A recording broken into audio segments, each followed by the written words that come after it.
Hi, I'm following along with Paul McWhorter's AI for Everyone lesson. We're on number 25, and uh, Paul's giving us the first look at gesture detection algorithm. Um, he showed us the basics, and our homework for this week was to turn it into where we can detect multiple gestures. Um, I did make a few changes on the way Paul did it. Um, Paul was pulling the distances from the 21 by 21 array. So he was pulling over 400 distances, and we weren't using them all. So I said, I'm not really going to do that. So I just was going to pull the distance, get the distances of the key points. And as I was looking at it, trying to save calculations here. So I figured, are the knuckles, so the 10 points are the ones that circled as the ones that Paul ended up with key points. And I thought to myself, are these four knuckles really changing that much as we do things? So I actually took out the four knuckles in my list too. So now I only have the zero part and then each tip of the finger. So I'm down to six distances that we have to check. And I decided to go with that and see how it worked out. I can say it might not be enough information, but see how it worked out for us. Anyhow, so that's a 6 times 6 array. So that's only 36 distance points that I'm pulling out compared to 400, over 400 that Paul was doing. So we're an order of magnitude less. Another thing I did is from the get-go, right after we did our Pythagorean theorem equation up here, I put it right to ints then. I didn't figure there was any sense in having all those floating point numbers on there. So that, I don't know how that works in PCs, but should be a little bit faster doing it as ints. So anyhow, let's get to the code and see how I did it. So we started out, we wanted to do more than one gesture. So I thought, well, what's the best way of doing that? And we had our NP zeros data matrix up here. And way Paul left it was we had two orders of magnitude on the matrix. And I just decided to, well, we can do the unknown and then 9 knowns. There are 9 gestures that we can store in that. So I just added another degree of magnitude to this and put, so we can have up to 10 in there. So we just created this NP zeros array with a bunch of zeros in it. And like I said, we went from float to int as a data type. If nothing else, it'll make it a little easier to read when if you ever had to print them out. So I did that. I also moved, and then like I said, our key points, I pulled that out and I made these two as global variables. And of course, when you do that, when you do a function, you got to declare them as global. So might not be the best way to do it in Python, but it works out with this program for sure. So the distances are mostly what Paul had. One thing I did, I had been reading up on some of this on this enumerate over the holidays, and it actually returns your index as well as your value for as it works, as it iterates through the list there. So I know, so we were interested in getting the row and column for our data matrix. again, this first zero here, our unknown is going to be the zero matrix, and 1 through 9 will be our known ones that we can fill in as we go. But then we needed the row, the index, and then we needed the actual value from here to 0, 4, 8, 12, such. So we also get those, so that's where they got put in here as well. So, and then find error function is just about the same. Import the globals, and I used the enumerate up here, but we really didn't need the actual data. We just need the row and column, so they just are. I just copied and pasted, so they're actually just not used, but that works out. That I didn't have to do anything different with that. And this is the same thing that Paul was doing up there. So one thing is that we're going to pull in, iterate through our known gestures that we have, and so that's the number here, and we're comparing it to number 0, which is our unknown. So a lot of using another dimension of the array. So like I said, I'm using my PySimple GUI program to set up the layout. There's 8 lines of code here. Is all it took to lay out the whole thing. So before we get into our while true logic on this, I figure maybe best to show it running, and then maybe it'll look better as to what I'm trying to explain down in while true. So let's go ahead and see if we can run this.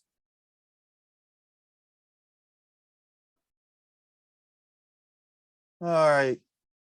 So we got our screen up here, and we're able to put in our 9 gesture names. And then when we want to train it, we have these checkbox items here, and we can train it.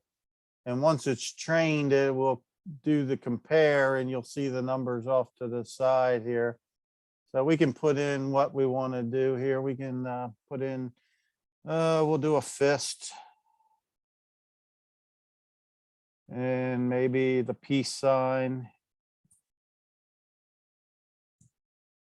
We'll do 5 fingers out. I'll just call it 5 fingers. And we can, let's see, what else can we do? We can do gun.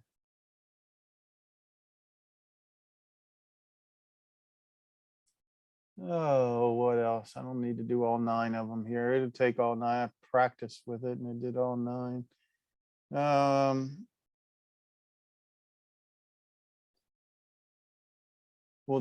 Well, the gun and the number 1 are kind of close, just to where the thumb and the finger are in and out. So let's do number 1. We'll do those and see how it works. So can get this working. And like I said, Paul's going to get us where we're in and out. So I'm going to try to hold everything about the same position in the screen. So we'll do a fist first. And we train it. You can see the numbers are different and go up and everything. So we get numbers for everything as we go. So we'll do the peace sign next.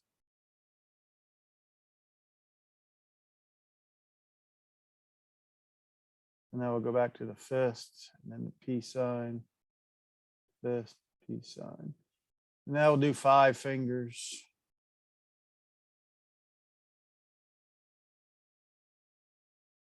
Fist, 5 fingers. Okay, now we'll go to the gun.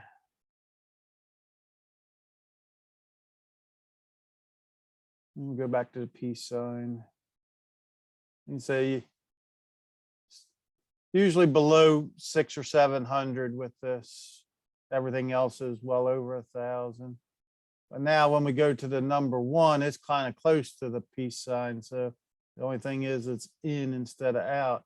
you can see that our gun is saying it right around 1,000. Let's see what we got with this. Okay, so we got that, and then gun, gun. A little less than 1,000 difference between the gun.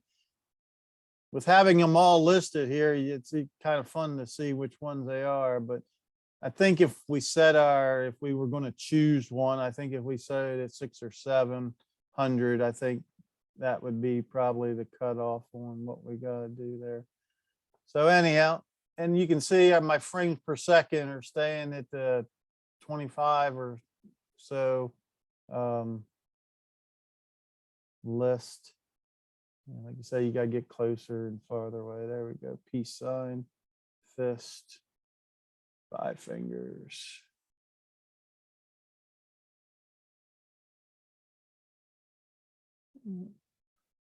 Gun and number 1. So that's working out. So now we'll go back to the code and show you what we're doing to get it to display what we want out there. And we'll go to our while true, and it's a lot like Paul's, but I had to do a little bit different with putting it on the GUI, getting it out there. So if hand, and then we got the hand. So then if we have a hand and we're going to get hand 0, like I say, we don't want more than one hand. We have to only get the one in there. And then, so your GUI returns events and event values. So event would be like when you click a button, and the value would be like on a checkbox. It's either true or false. So this is actually what we're checking here is we're in because we have an array of those. I gave them the train 1 through train 9. So the name, it's just the key that they use with the event. So if I click a button, it might be train 5, but if it knows it starts with train, then we can see that the value that it returned is true, because this value / events is either going to equate to true or false. So for our if statement, we wanted to go to true. So we want to get that. And then we pull off the number. So we get the into the number, and we take our unknown and put it into a known value. So we're putting one of our data's 0 into the 1 through 9. So that's what this is doing. So when we train, that way, it doesn't matter which button you click, it's still going to, the logic's going to work out for that, for all 9 of them. So you don't have to, that's the cool thing about using arrays. You don't have to, you can just figure out which element of your array you want to use, and it works out. That, that's the training part, the same as Paul had it. And then once we, have a train, like say we did our known was true. So we know that we have a known gesture is true. So then I did it else if, make sure that we do have at least one, so that we start looking. And then it loops through the 1 to 9. Of course, range doesn't do the 10, it does 1 through 9, which is what we're looking for.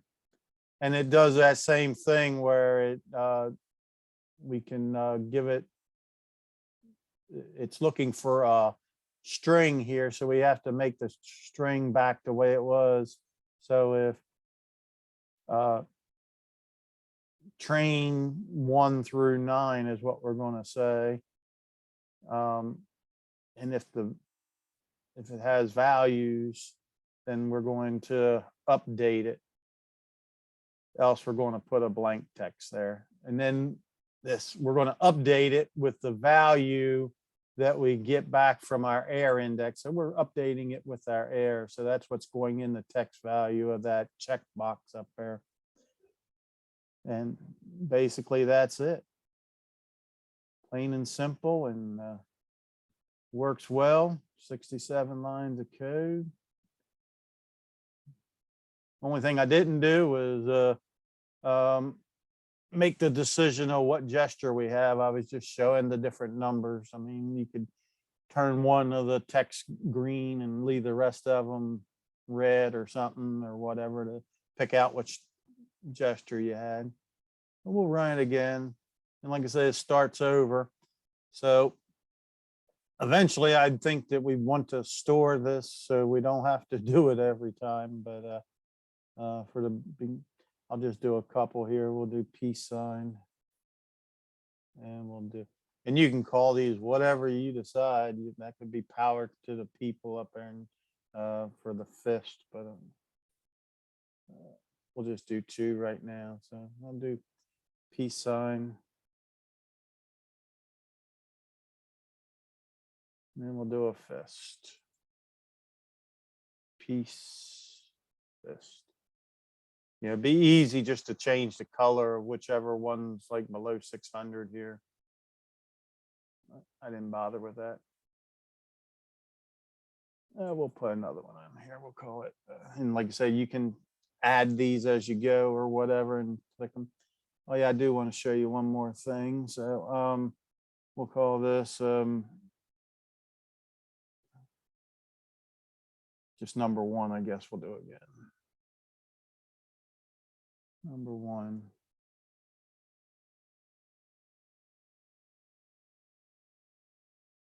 All right.